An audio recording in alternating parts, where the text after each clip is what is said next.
an SHO, and there's some debate whether it's an SHO or a simple harmonic oscillator, right? I thought we were saying un SHO, right? But anyway, has an equation of x is that, right? What's its acceleration at? What is its position, velocity, and acceleration at 3.2 seconds? Oh my God. How is this possible to do? By the way, the first question is the one that's actually on the assessment. The rest of them are just to beef us up here a little bit. So, okay, let's do this.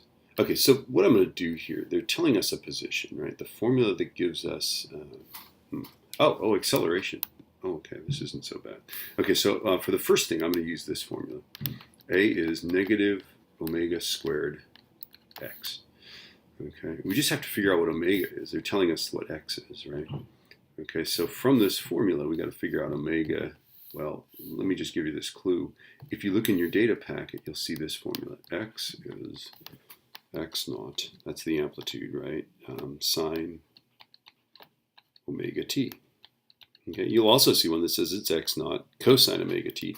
The reason why there are two different ones is that the IB considers that we could possibly start a simple harmonic oscillator sinusoidally. That is, this thing makes it look like this, right? It's like doot, doot, right? It's going to be like, so we start in the middle going up. That's one possibility, right? And then they also give you cosine, which would be, cosine would look like,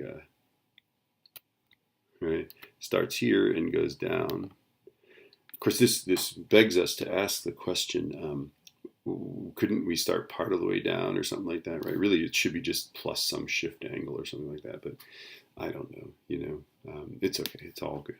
All right, so if we lay this formula down right next to it, x is 14, right, sine 6.5 t, you'll see that omega is 6.5 and the amplitude is 14. Okay, so yeah, all right. So amplitude. So we want. I guess we just want to use this 6.5, right? So let's use our formula. A is negative omega squared x, right?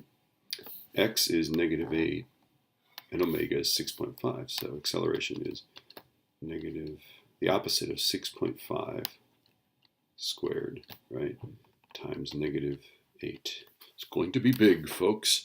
All right, opposite of 6.5 squared times negative 8. Ta-da. Wow, well, it's big. That is positive 338 meters per second.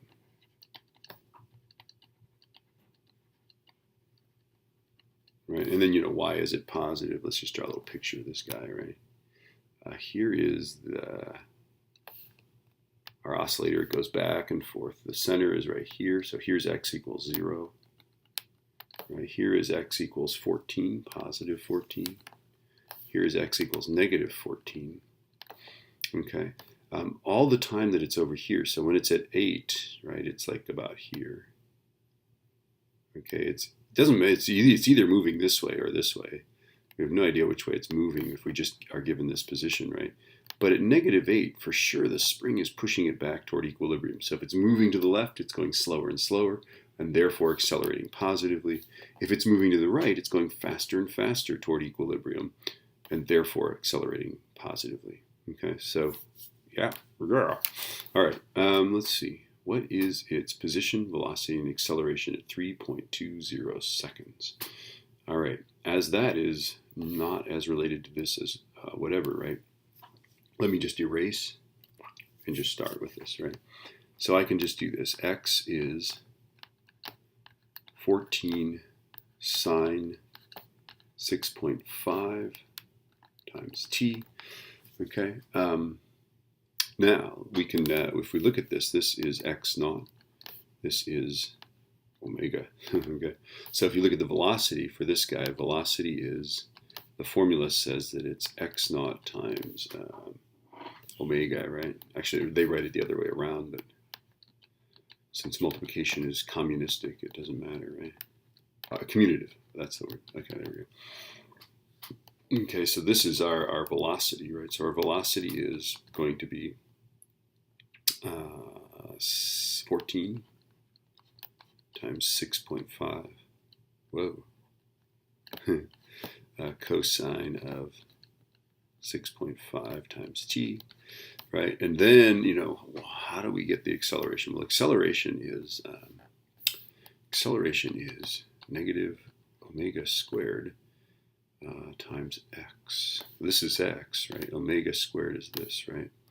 So my acceleration is negative 6.5 squared times x, which is going to be 14 sine 6.5 t. So I can always make a formula. That's a 14. Okay, that's sine, right? Okay, I can always make an equation for the acceleration. Now, if you're a calculus head, you'll just see that this is the chain rule, right? It is the derivative of the outer function times the derivative of the inner function, right? So the derivative of the inner function was 6.5. It's very simple, right? And we just, the derivative of the outer derivative of sine is cosine. And so we take the derivative, we get cosine, and we pull the derivative outside. We do that again. Derivative of cosine is negative sine, right? And then we have another omega out there, right? There it is. So you can do it that way. And now making sure that your calculator is in radians. So go second mode or whatever. Right? Now we're ready to plug numbers in. So 14 sine 6.5 times 3.2. Oops, I need parentheses with my calculator. 5 times 3.2. I've got a very old calculator. I get 13.003. And this is, it could be positive or negative, so I'm overtly labeling them positive. You don't have to do that, but that's just my OCD. Okay, so here we go. And then this guy is 14 times 6.5 times cos, parentheses, 6.5 times 3.2 is my time, right? All right, right parenthesis, this is negative 33.72. It's going freeway speed, baby. And to the left. Okay, let's see. Okay, then my acceleration should be a negative acceleration, but let's just see. Okay, so the opposite is 6.5 squared times 14 times sine of 6.5 times 3.2. All right. Hopefully I get the right answer. Wow, that's a lot of acceleration. Okay. I'm getting negative 549.38 meters per second squared, right? So let's just pause for a moment and reflect, right?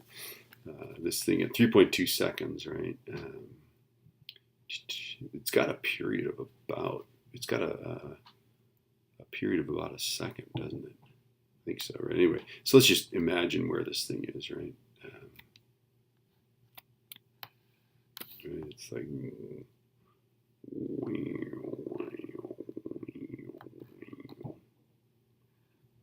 okay. Anyway, it's x displacement. It's near the top, right? Okay. And it has, I don't really know where it is, right? But I'm going to say it's near amplitude. The amplitude would be 14. It's here.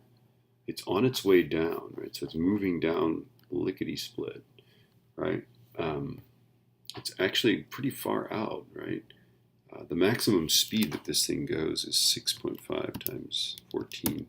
So it could be going 91, so it's actually slowed down quite a bit, right? Okay, or actually it hasn't picked up a lot of speed. It just was 0, right? At 13.003 meters, it's like here. It's moving toward the origin, that's why it's negative. Because it's up, it's accelerating down. It's got a negative acceleration. It all makes sense. It's just so beautiful. You might not see it that way, right? The assessment question, by the way, is just this. Just what is that? All right. Good enough.